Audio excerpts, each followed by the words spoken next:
tarde a la palabra del Señor. Gloria a Cristo, te adoramos, Jesús. Señor, tú eres bueno. Vamos a ir a la palabra del Señor, vamos a buscar en 2 de Timoteo y el capítulo 2.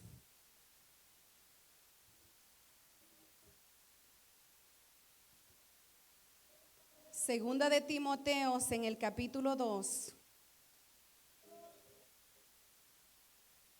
Vamos a estar leyendo los primeros 4 versículos, hermanos. Amén. Bendito Dios. Gloria al Señor. Dios bendiga a cada uno que ha llegado esta tarde a este lugar. Amén. Amén. Y la palabra del Señor la leemos como está escrita, honrando al Padre, al Hijo y a su Santo Espíritu. Tú, pues, hijo mío, esfuérzate en la gracia que es en Cristo Jesús. Lo que has oído de mí ante muchos testigos, esto encarga a hombres fieles que sean idóneos para enseñar también a otros. Tú, pues, sufre penalidades como buen soldado de Jesucristo. Ninguno que milita se enreda en los negocios de la vida a fin de agradar a aquel que lo tomó por soldado. Padre, te damos gracias, Señor, en esta hora. Te damos gracias por tu palabra que hemos leído, Señor. Una palabra que es fiel y verdadera, inspirada a hombres a través de tu Espíritu Santo, que fue escrita por muchos años, Señor. Y ahora tenemos la oportunidad nosotros de tenerla en nuestra mano y poderla, Señor, leer, Señor, pero sobre todo ponerla por obra, Padre, porque como nos lo aconseja, Señor, tu misma palabra, Señor, que seamos, Señor, hacedores de la palabra y no tan solamente oidores. Ayúdanos, oh Dios mío, que esta palabra esta tarde caiga en buena tierra, Señor. Oh Padre Santo, que lleve fruto al 30, al 60 y al 100 por uno, Dios mío. En el nombre de Jesucristo, y solo a ti te daremos toda la gloria, porque toda la gloria es solo para ti, oh Dios, en el nombre poderoso de Jesús. Gracias, Señor. Amén. Gloria a Dios. Puede sentarse, amado hermano, en esta hora. Te alabamos, Rey de Gloria, te exaltamos. Bendito Dios. Qué maravilloso es cuando leemos la palabra, hermanos. Y cuando nos vamos a esta carta que el apóstol Pablo le escribía a Timoteo, que era como un hijo para él, un hijo espiritual. Un hijo que había nacido, ¿verdad? Él lo había engendrado espiritualmente y lo había aconsejado. Y Pablo como que se sentía orgulloso de ese hijo que tenía. Porque yo creo que todo hombre de Dios, ¿verdad? Que de repente ve a una persona, le habla el evangelio y esa persona comience a crecer espiritualmente, va viendo cómo va forjando la vida espiritual, se siente orgulloso.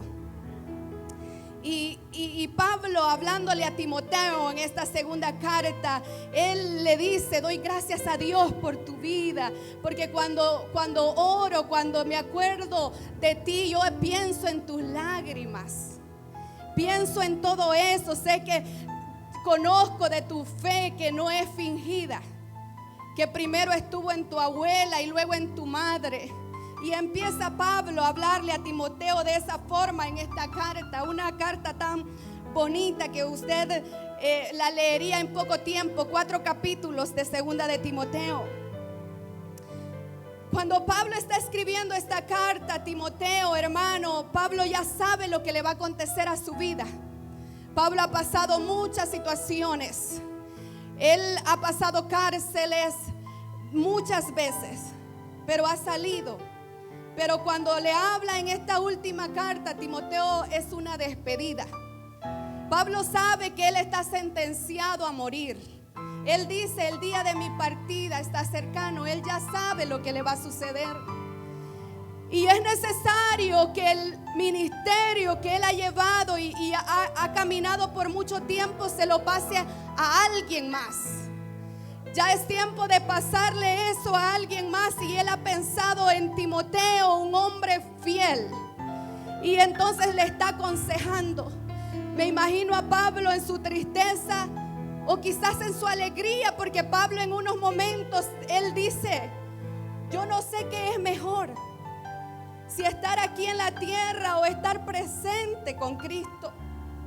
Por eso él dice: para mí el vivir es Cristo y el morir me es ganancia.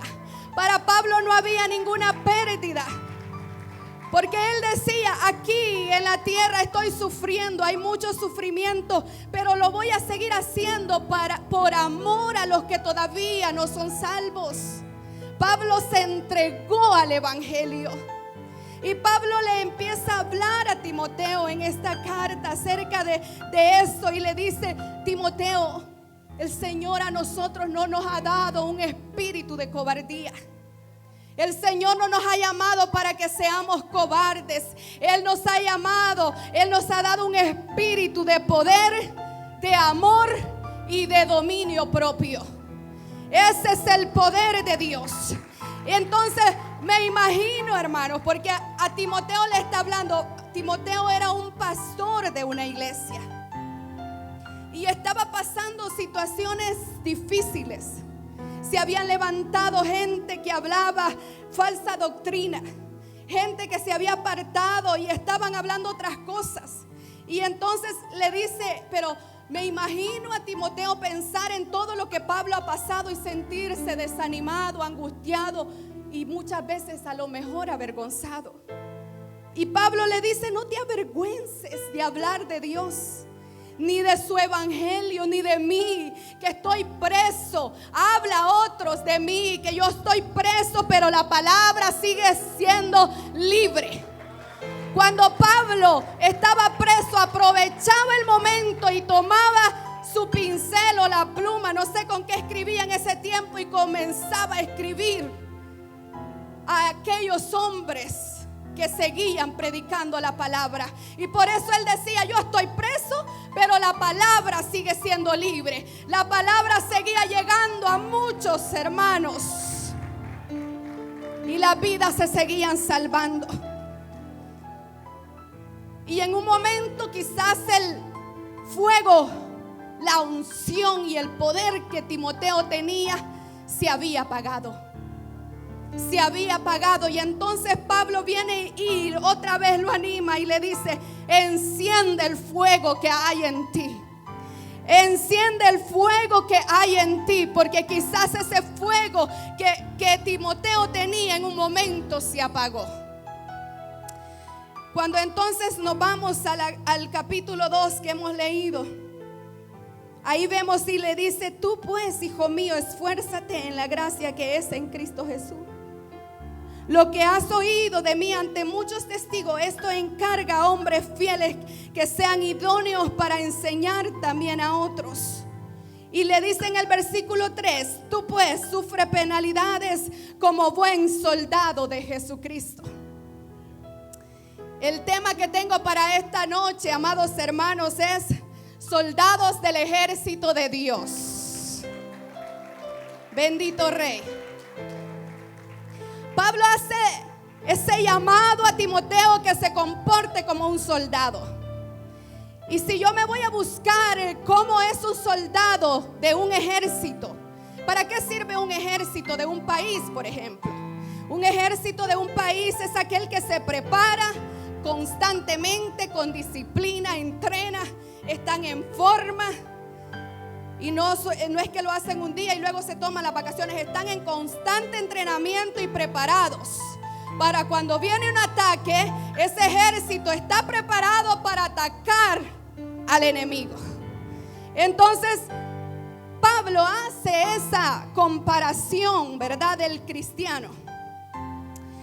Cuando a un soldado aquí en la tierra dice que, yo investigaba, ¿verdad?, qué requisitos tiene que cumplir, por ejemplo, una persona para ser parte de un ejército. Dice que tiene que mantener un buen estado físico, ser una persona decidida, tener la cabeza fría, ser inteligente, ser enérgico y ser flexible y capaz de adaptarse a cualquier situación. y también estar preparados para trabajar y viajar en horarios poco habituales. Nada fácil. Es una persona que se decide. Se decide que si en un momento le toca ir a la batalla y está allá al frente, se decide que puede morir. Así es que no es nada fácil. Es una persona disciplinada en lo que hace. Amén.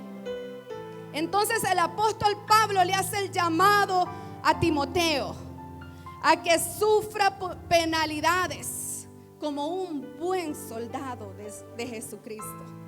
Un buen soldado. Me imagino que también hay muy malos soldados. Podríamos decir, si no hubiera sido este tema, buen o mal soldado de Jesucristo. Gloria a Dios. Porque aquí hay de toda clase. Hay unos que yo creo que llegan, se enlistan, ¿verdad? Y al primer entrenamiento que lo ponen a correr, no aguantan y se van. Yo recuerdo el pastor que yo tuve, uno de los pastores allá en El Salvador. Él perteneció al ejército de El Salvador. Y dice que los ponían a entrenar y corrían una distancia muy grande y los ponían con una mochila cargada de piedras y muchas cosas llevando y no tenían que soltar el paso. Y yo recuerdo también, yo vivía en el pueblo, ¿verdad? Con mi abuela, y veía, ¿verdad?, a los soldados que pasaban corriendo, trotando y cantando una canción también. Aparte de eso, por eso es que dice que tienen que tener un buen rendimiento físico, ¿verdad? Soportar todo ese peso. Pero Pablo, estando en la cárcel, puedo imaginarme yo mirar a los soldados que estaban a su alrededor. Y los miraba que eran soldados que se mantenían firmes. La otra vez miraba yo, por ejemplo, ¿verdad?, de los soldados que están allá en Inglaterra, ¿verdad?, con los reyes, que son unos soldados que allí donde se paran, nada los hace moverse. Y cuando la reina Isabel se murió, ¿verdad?, estaba uno ahí haciendo la guardia y de repente, hermanos, cayó y se desmayó. No había comido bien, no sabemos lo que le había pasado, pero como son personas que no se pueden mover, no sabemos lo que le pasó. El soldado es un hombre o una mujer que tiene que estar firme en su posición. Por eso Pablo le está diciendo a Timoteo, tienes que ser un soldado, que no cualquier cosa te va a mover, que no cualquier cosa te va a distraer, amén. Entonces él le dice, van a venir muchas cosas, pero tienes que ser fuerte. No cualquier cosa te puede debilitar. Porque me imagino a esos hombres que cuando están en un ejército, cuando los mandan a la guerra, muchas veces quizás pasan sin comer, ¿verdad? Tienen que aguantar mucho tiempo sin bañarse, sin limpiarse, sin asearse, sin comer, sin hacer muchas cosas, sin ver a su familia. Entonces las penalidades y el sufrimiento a Timoteo le iba a llegar. Y eso es lo que Pablo le está diciendo. Tienes que aprender a ser un buen soldado de Jesucristo. Gloria a Dios, porque al final le dice, ninguno que milita se enreda en los negocios de la vida. Amén. Tiene que estar con aquel que lo llamó. Con Jehová de los ejércitos, dice la Biblia. Jehová de los ejércitos es el que pelea por nosotros. Cuando yo veo en la palabra del Señor y al Señor, uno de sus nombres es Jehová de los ejércitos. Qué lindo. Porque Él va adelante como el comandante y jefe. Con Él no vamos a perder ninguna batalla. Y es lo que Moisés le dijo al pueblo cuando estaba frente a Faraón, que se sentían temerosos. Les dijo, si Jehová va por ustedes, Él peleará con ustedes y ustedes estarán tranquilos. Con ese poderoso rey estamos tranquilos y no hay nada que temer, amado hermano. Y entonces nosotros somos llamados a ser soldados de ese ejército. Cuando Josué estaba frente a Jericó, se tenía una misión que hacer. Tenía que ir y destruir a Jericó. Y en una de esas se encuentra Josué frente a Jericó. Alza su vista y ve a un varón con una espada. Y Josué se pone temeroso y le dice: ¿quién eres? ¿Eres de nosotros o de nuestros enemigos? Y le dice aquel varón: no, sino que soy el príncipe del ejército de Dios. De allá ha sido enviado. Y dice que Josué lo adoró. Entonces por eso dicen los estudiosos que no era un ángel, era el mismo Jesús que estaba ahí. Porque también le dijo: quítate los sandalias de tus pies, porque el lugar en el que estás es santo, como se lo dijo Jehová a Moisés cuando lo llamó allá en la zarza. Amado hermano, el príncipe de los ejércitos de Dios estaba ahí para combatir e ir adelante del ejército de Israel. La batalla estaba segura y no había que temer, gloria a Dios. Entonces el apóstol Pablo también en Efesios 6:12 dice que nosotros no tenemos una lucha contra sangre ni carne, sino que es contra principados, contra potestades, contra los gobernadores de las tinieblas de este siglo, contra huestes espirituales de maldad en las regiones celestes. Y nos manda a tomar la armadura de Dios. El apóstol Pablo hace una comparación del creyente también a un soldado romano y empieza a describirle toda la armadura. Pero pasa muchas veces que a nosotros se nos olvida quién es nuestro enemigo. Nos estamos muchas veces, hermanos, deteniendo en pelear con nuestro hermano, nuestra hermana, con el vecino, con el familiar, con el esposo, con la esposa y con los hijos. Y se nos ha olvidado que nuestra lucha no es contra ellos, nuestra lucha es contra potestades del enemigo. Pero que el diablo está usando muchas veces las personas, muchas veces el mismo cristiano, o muchas veces nosotros como cristianos nos dejamos usar por el mismo enemigo. Por eso el Señor le dijo a Pedro: apártate de mí, Satanás, porque me eres tropiezo. ¿Cuántas veces, hermanos, pasa eso? Que nosotros nos dejamos usar como instrumento de Satanás. Nos dejamos usar como instrumento de Satanás para hacerle la guerra al líder de la reunión familiar, por ejemplo. Nos dejamos usar por Satanás para hacerle la guerra al pastor muchas veces, o a los líderes de la iglesia. O nos dejamos usar por el enemigo para hacerle la guerra a nuestra pareja. Y se nos ha olvidado que nuestra lucha la vamos a hacer de rodillas, para que el Señor sea el que vaya delante de nosotros derrotando al enemigo. Porque hay un enemigo que vencer y ese no duerme. ¿Cuántas veces el Espíritu Santo quizás nos despierte en la madrugada para levantarnos, pero la almohada está tan rica y no nos dan ganas de levantarnos? Pero hay uno que no descansa por destruir nuestra vida. Hay uno que está queriendo destruirlo a usted y a mí. Pero sabemos que nosotros somos llamados para ser soldados del ejército de Dios. Y que en esta hora y en esta tarde vamos a tomar la armadura de Dios.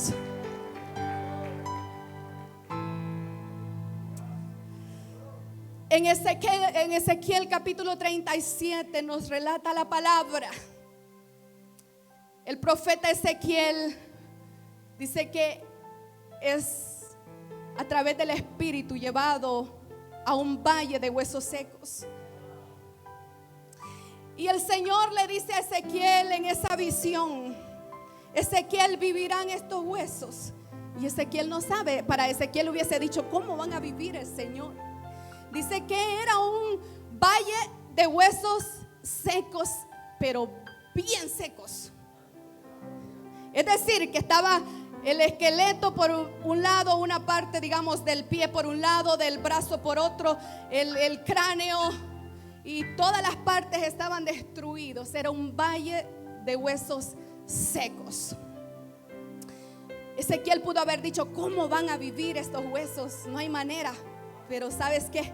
Tú lo sabes, Señor, porque Ezequiel sabía al Dios que le servía. Y el Señor comienza a hablarle, hermanos, ahí en Ezequiel. Y dice la palabra del Señor en el versículo 4. Me dijo entonces: profetiza sobre estos huesos y diles: huesos secos, oí palabra de Jehová. Si alguien mira a Ezequiel hablándole a un poco de huesos secos, hubiese dicho: qué loco este hombre. Es que así nos llaman a nosotros. Piensan que estamos locos cuando hablamos de Cristo. Pero el apóstol Pablo decía que el evangelio, lo de la cruz, era locura para los que se perdían. Pero para nosotros, el evangelio, dice Pablo, es poder de Dios. Ezequiel sabía el poder de Dios. Y Ezequiel le dice: así ha dicho Jehová el Señor a estos huesos: he aquí yo hago entrar espíritu en vosotros y viviréis. Y pondré tendones sobre vosotros y haré subir sobre vosotros carne y os cubriré de piel. Y pondré en vosotros espíritu y viviréis y sabréis que yo soy Jehová. Gloria a Dios. Y dice Ezequiel: y profeticé. Y luego empezó a sentir un ruido. Empezaron los huesos. Imagínese la imagen usted: a cada hueso juntarse con la persona a la que le pertenecía. Salía un cráneo y se le juntaba un brazo y el otro brazo, y un pie y el otro pie, y se armó cada hueso con su hueso. Y dice Ezequiel en el versículo 8: y miré, y aquí tendones sobre ellos. Y empezó a subir carne. No solamente se juntaron los huesos, estaban los tendones, y luego se llenaron de carnes como seres humanos, ya como persona. Gloria a Dios.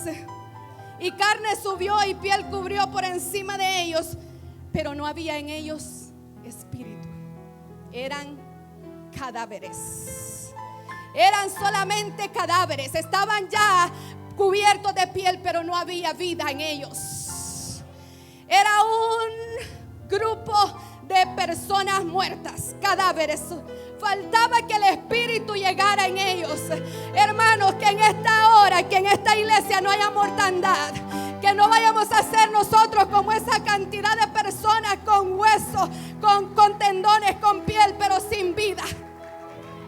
Dice la Biblia que entonces dice: y me dijo: profetiza al espíritu y profetiza, hijo de hombre, y di al espíritu: así ha dicho Jehová el Señor, espíritu, ven de los cuatro vientos, gloria a Dios,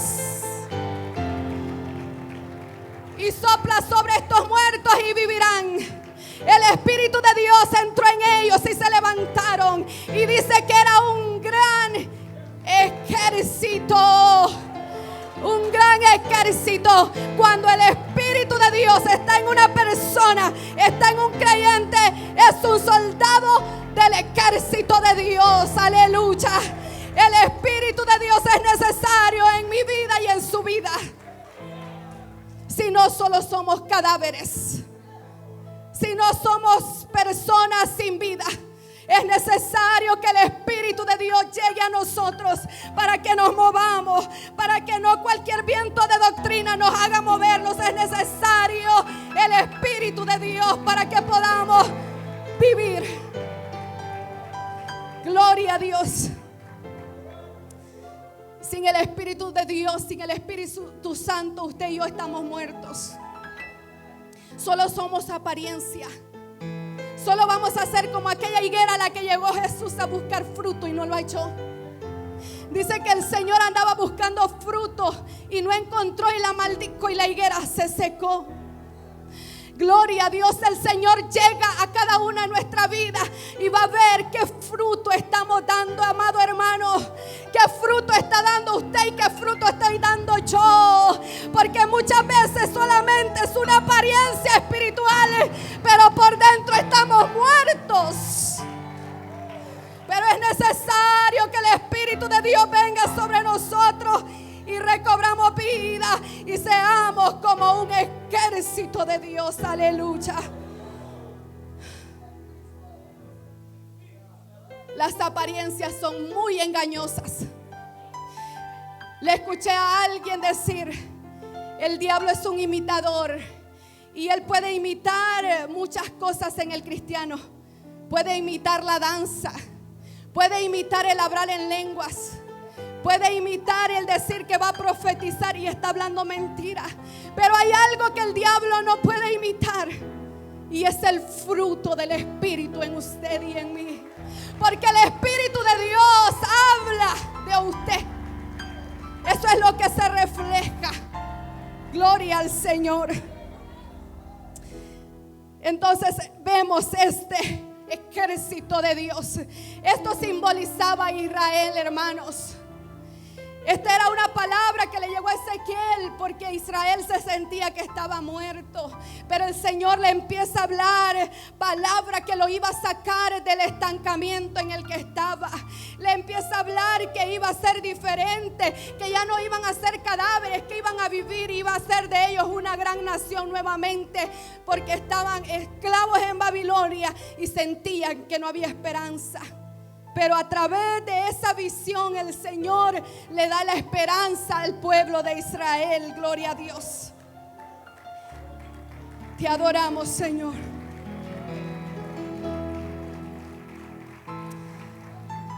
Cuando yo me voy a la palabra del Señor, hermanos, en Primera de Samuel capítulo 22, me habla la Biblia acerca de David cuando él estaba huyendo de Saúl.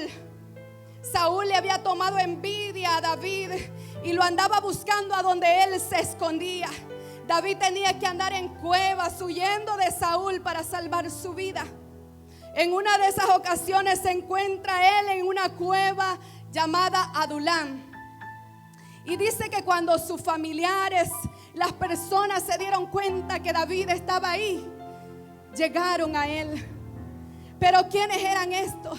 Dice que eran personas que estaban afligidas, personas endeudadas, personas que estaban pasando dificultades y llegaron a David. Y de ahí, hermanos, dice que David formó un gran ejército. A él no le llegaron las mejores personas, estaban deprimidas, me imagino. Las mismas deudas, porque dice que eran endeudados. Me imagino que las mismas deudas los estaban haciendo deprimirse. Y entonces veían a David que andaba huyendo, ¿verdad? Y se van porque sabían la clase de hombre que era David.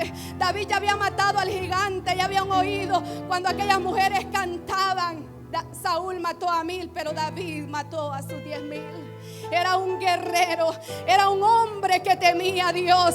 David comienza a armar un gran ejército, amado hermano. David armó un ejército poderoso de 600 hombres. 600 hombres que preparó. Y dice que cada uno valía más que 10,000 personas. Cada uno de los 600. Habían unos más destacados que otros. Y cuando yo me voy a Primera de Crónicas y comencé a buscar, ¿verdad? Dice que había uno, hermanos. Bueno, lo primero que también dice que todos ellos sabían usar la honda con ambas manos. Acuérdense que David mató al gigante con una honda. Entonces David los preparó y eran diestros con la mano izquierda y con la mano derecha. Entonces con una honda mataban también. También con las saetas y el arco. Ellos podían disparar, ¿verdad?, la flecha con la mano izquierda o con la mano derecha. Solamente uno de ellos dice que mató a 300 con su lanza. De aquí para allá y no soltaba la lanza. Y a 300 mató a un solo hombre del ejército de David. Hubo otro que dice que cuando el pueblo se vio en un monte de cebada, el pueblo le tuvo miedo a los filisteos, el pueblo que andaba con David, y se fue. Pero uno solo se quedó con él defendiéndolo. Y mataron y los derrotaron a todos los filisteos, David y ese valiente.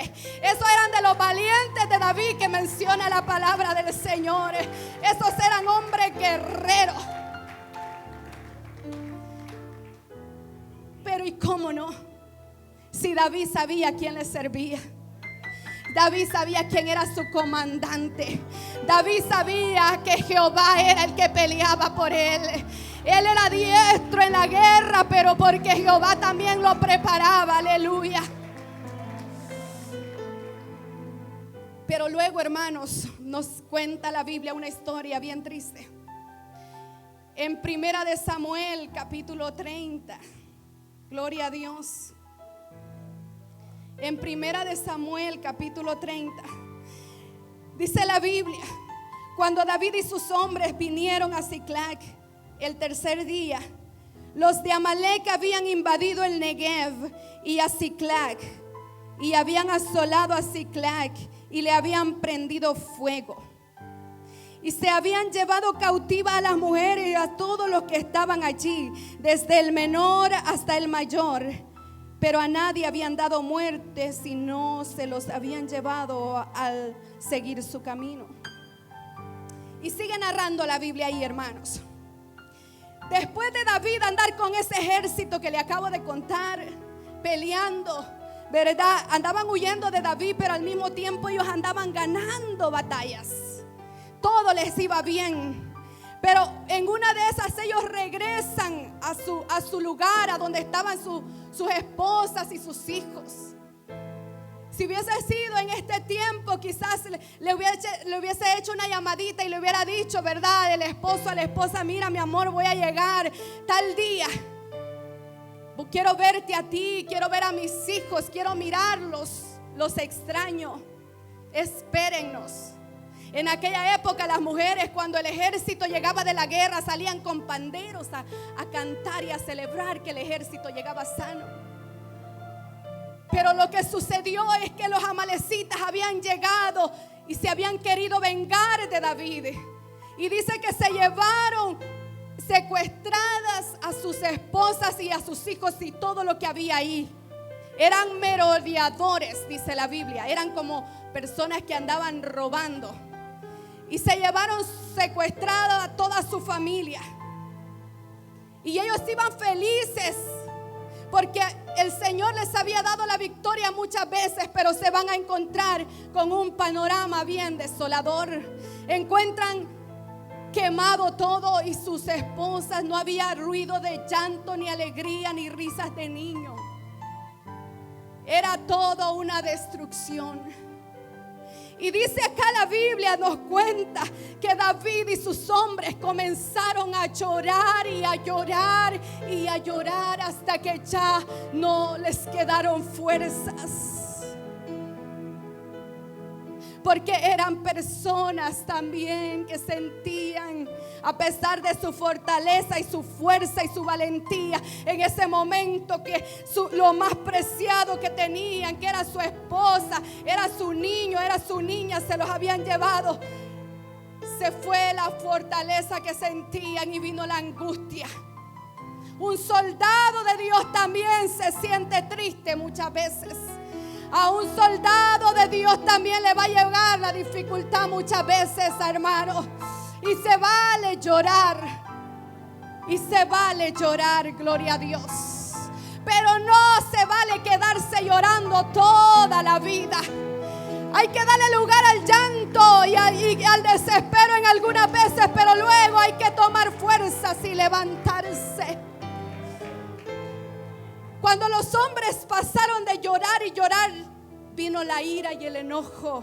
Entonces su jefe al que admiraban, del que habían aprendido de David, dice que hablaron de apedrearlo, se enojaron con David. A él le echaron la culpa. Le echaron la culpa porque nosotros cuando nos pasa algo en la vida siempre buscamos a alguien que sea el culpable. Siempre buscamos a un culpable de nuestras desgracias. Y la gente dice a veces, cuando estaba en el mundo las cosas me iban mejor, pero ahora que vine al evangelio las cosas me van más mal. Y hasta pueda y que se enojen hasta con el pastor. Es que echarle la culpa a los demás es fácil, pero tomar nuestra responsabilidad es lo que cuesta. Entonces estos que admiraban a David y que daban todo por David, ahora querían matarlo, lo querían linchar, porque sentían que David era el culpable de que su familia no estuviera ahí. Entonces dice la palabra del Señor que David vino y consultó a Dios.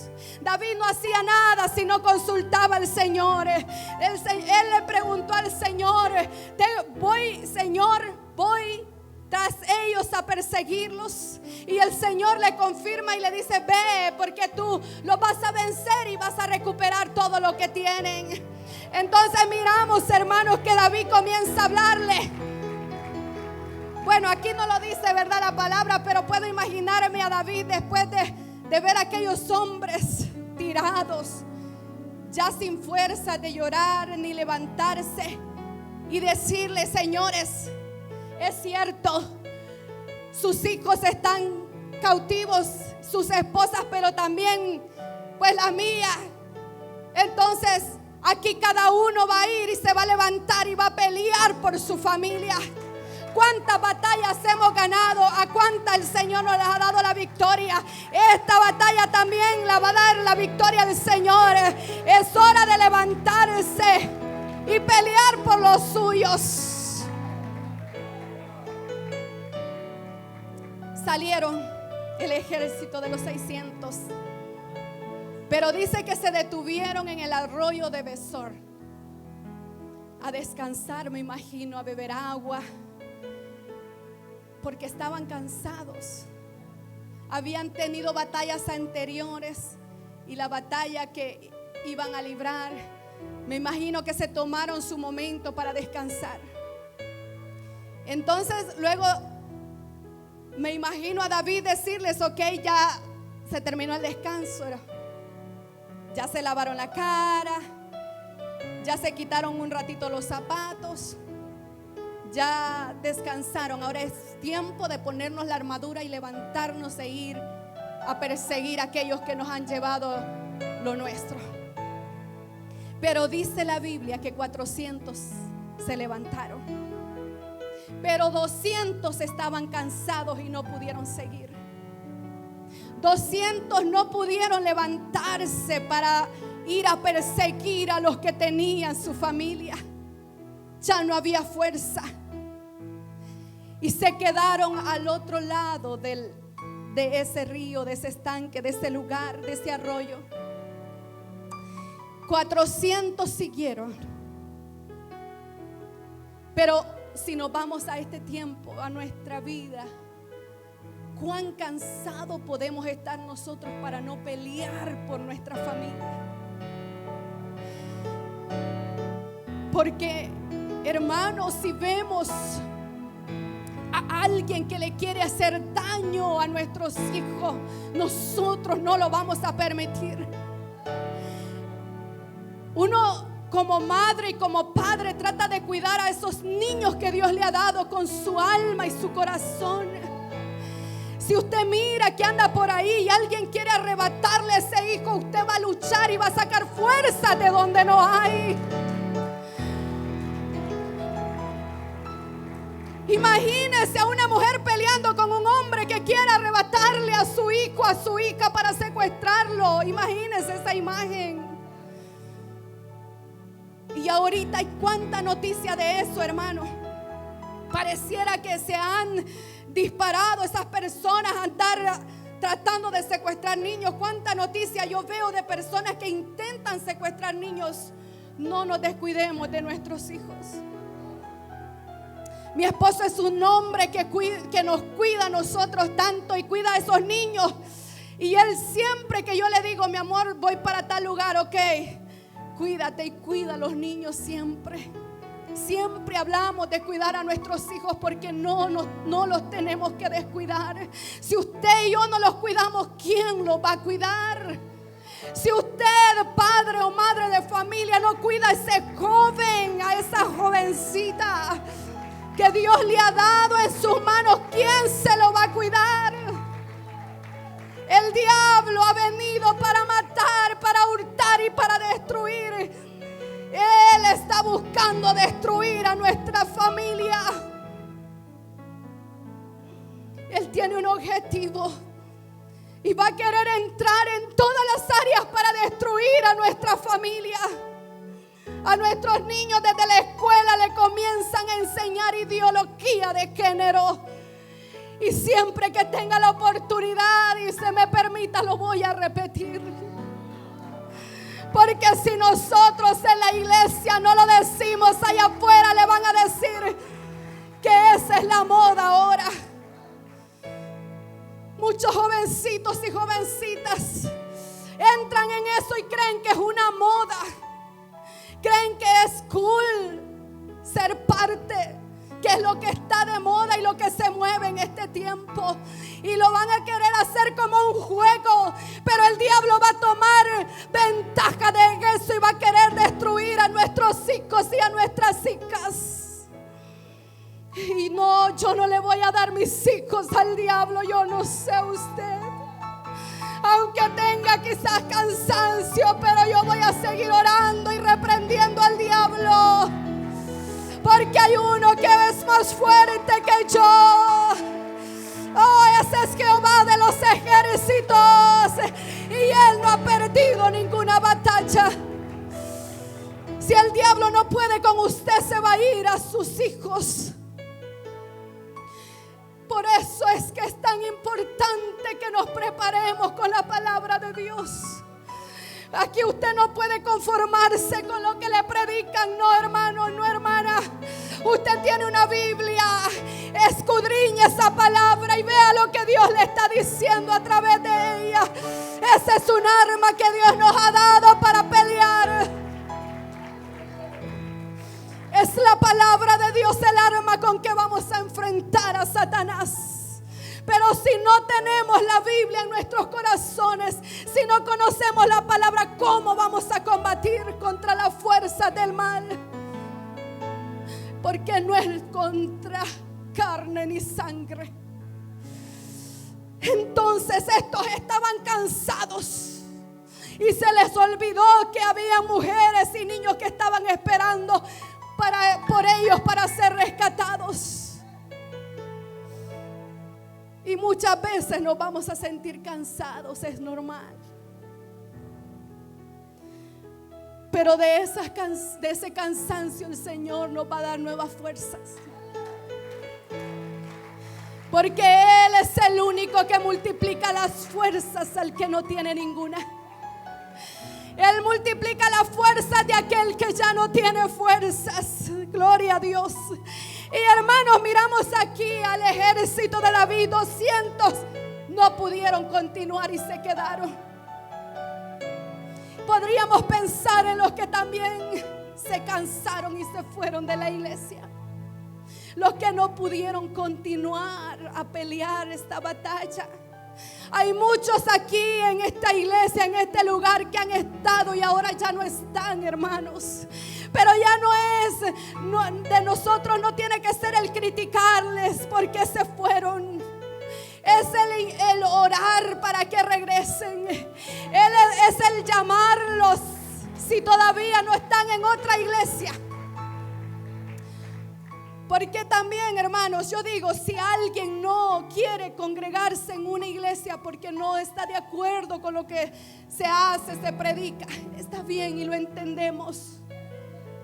No es el propósito que todo el mundo esté en un solo lugar, sino que le sirva a Dios en un lugar donde se predique la sana doctrina.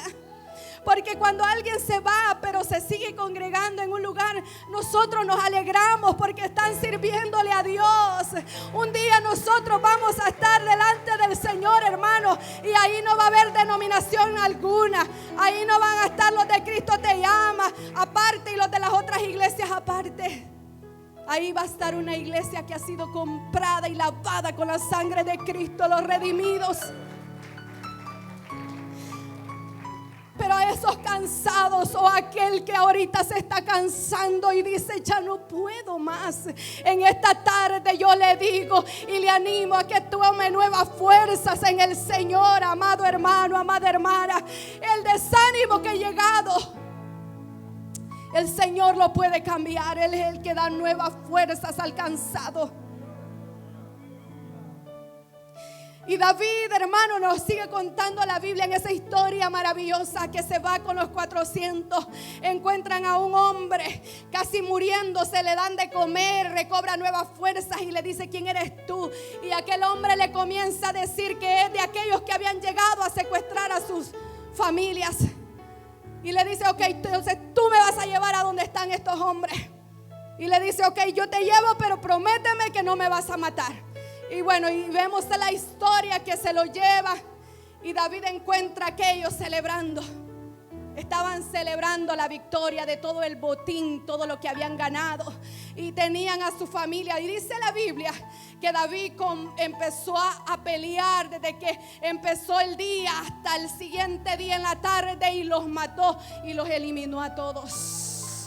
David y el ejército, los 400 que fueron con David, recuperaron a su familia, recuperaron todo lo que les habían robado. Y me imagino que extra, porque aquellos andaban de más, porque andaban robando por todos lados. Entonces, además de los suyos, David se llevó más, hermanos. Y vemos a David regresar.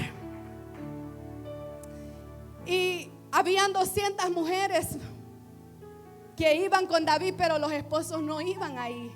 No habían ido por ellas. Aquellas que se habían quedado esperando porque ya conocían que eran hombres de guerra, se llevaron la sorpresa que cuando llegaron los 400, 200 no estaban ahí. Dijo un predicador la otra vez que lo escuchaba. Esa vez dice, hubieron 600 esposas recuperadas, pero después hubieron 200 divorcios, decía. La decepción.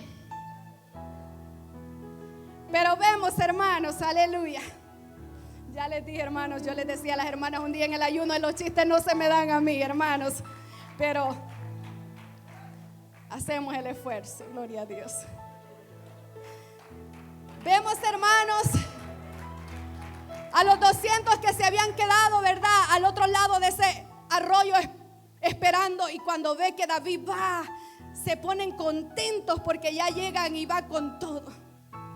Pero dice que habían hombres de los que andaban con David ahí que no les pareció. Y les dijo: ok, les vamos a dar las mujeres y sus hijos, pero de lo del botín, nada. Y nosotros hubiésemos pensado lo mismo. Hubiéramos dicho, ¿verdad? No, si a nosotros nos costó recuperar esto y a estos tranquilos aquí, ¿cómo le vamos a dar de lo que nosotros conseguimos? Pero dice que David tenía el corazón conforme al corazón de Dios. Y David les dice: no, señores, ellos también son soldados. Ellos son soldados que se cansaron y no pudieron seguir, pero la misma parte que ustedes que fueron conmigo van a tener, la van a tener ellos también. Y dice que David les repartió a ellos igual. Y además de eso les mandó a todos aquellos lugares donde David había estado, les repartió el botín de lo que habían logrado. Y dice que esa es una ley en Israel. Por eso hoy que ha estado la guerra en Israel, yo veía, ¿verdad?, eso de que los soldados, ¿verdad?, los que se alistaban para ir a pelear, habían otros que también estaban ahí, solamente las enfermeras, los doctores y todos. Pero en Israel cada uno de ellos es una parte fundamental e importante, e igual que los que están al frente de la guerra por David. Y yo creo que esto se ha hecho en todo el mundo al final. Porque los que se enlistan al ejército, no solo van los soldados que pelean, sino que también están aquellos que curan a los heridos. Están aquellos que ayudan en lo que pueden. Entonces todos son parte, porque también quedó desde David, desde esos tiempos. No importaba que aquellos se cansaron y se quedaron igual, eran parte del ejército. Aquí todos somos ejército de Dios, hermano. Y aquí todos valemos la sangre de Cristo. Aquí el pastor, aquí los líderes, somos parte del ejército de Dios. Amén. Muchas veces van a haber algunos que se van a sentir cansados, pero los vamos a ayudar a sostenerlos con nuestras oraciones. Los vamos a ayudar en lo que esté en nuestras manos y vamos a seguir adelante. Porque el apóstol Pablo, hermanos, del que comenzamos a hablar, le dice a Timoteo: yo he peleado la buena batalla de la fe. Pablo había sido un buen soldado de Jesucristo. Pablo le estaba aconsejando a Timoteo a ser un buen soldado de Jesucristo, porque él era un buen soldado de Jesucristo. Nosotros no podemos hablar de lo que nosotros no enseñamos o de lo que nosotros no somos ejemplos. Un líder, un buen líder, tiene que ser el primero que va adelante. Y su grupo lo va a seguir, porque el líder le va a dar ejemplo, hermano. Porque póngale usted al pastor y diga: hermanos, tenemos el ayuno a tal día, a tales horas, pero el pastor no llegó. ¿Qué van a pensar ustedes? Entonces, hermano, el ejemplo predica más que las palabras. El ejemplo es lo que es fundamental, y el apóstol Pablo le había dado ejemplo a Timoteo. Pablo se entregó. Pablo se metió a los caminos del Señor y a predicar su evangelio, y no hubo nada que lo detuviera. Por eso Pablo, convencido, decía: ¿quién me separará del amor de Dios? Oh, ni hambre, ni escasez, ni desnudez, ni peligro, ni espada. Nada me separará del amor de Dios. ¿Y quién nos separa del amor de Dios a nosotros? Pablo le estaba dando una carta de despedida a Timoteo y le decía: ¿sabes qué, Timoteo? Todos me abandonaron. Era un apóstol ejemplar en todo. Había sufrido penalidades, y en sus últimos momentos de vida, cuando Nerón, ese emperador y que estaba matando y con eso se sentía poderoso, le había sentenciado a muerte a Pablo. Y Pablo dice: ninguno se quedó con nosotros, conmigo, solo Marcos. O solo Lucas, no recuerdo exactamente. ¿Sabe qué? Lo voy a leer en el capítulo 4. Gloria al Señor.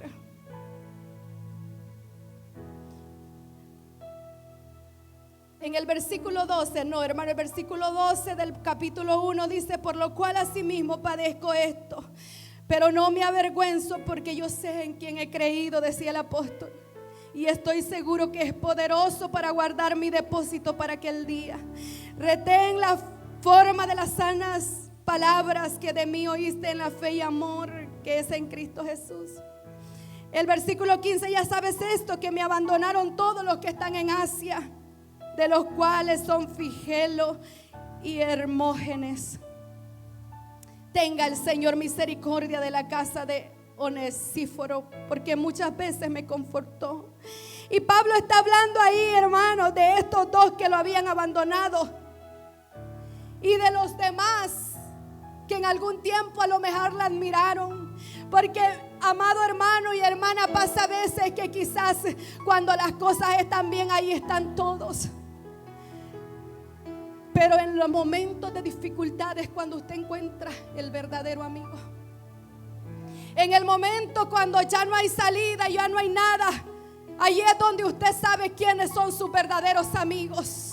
Pero hay un amigo fiel que nunca nos desampara, y ese es el Señor.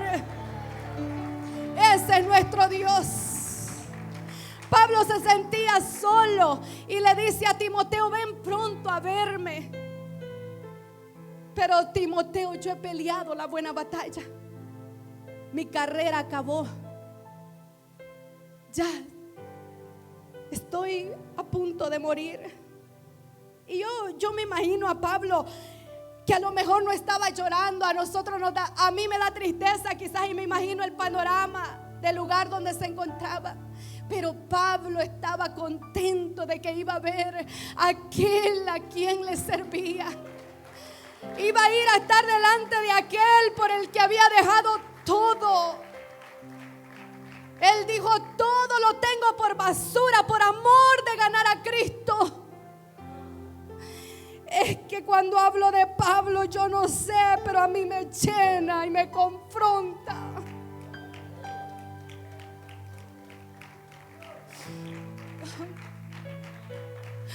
Iglesia, tenemos que mantenernos firmes como un soldado de Cristo. Que esas palabras que el apóstol Pablo le decía a Timoteo, tómelas para usted personal. Yo podría leer esa carta, y cuando dice: tú pues sufre penalidades como buen soldado de Jesucristo, yo diría: esto es para mí. Que nada lo separe del amor de Cristo, porque por ser creyente no significa que no van a haber luchas. Van a haber más luchas, porque hay un enemigo que se levanta y lo va a querer derrotar, amado hermano. Pero manténgase firme creyendo en aquel que es capaz de salvarnos.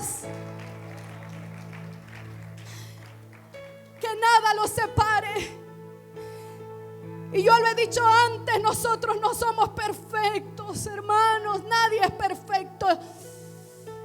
Todos cometemos pecados y errores. Y dice la Biblia que el que dice que no comete pecado es mentiroso. Pero tratamos de agradar a Dios, hermano, hermana. Yo le pido en el amor del Señor que no deje de servirle al Señor. Que cuando se levante el momento de la dificultad en su vida, recuerde las palabras que están escritas en esta Biblia. Que Él va con usted como poderoso gigante. Gracias, Señor. Póngase de pie. Oh, poderoso Jesús. Te alaba mi alma, Señor.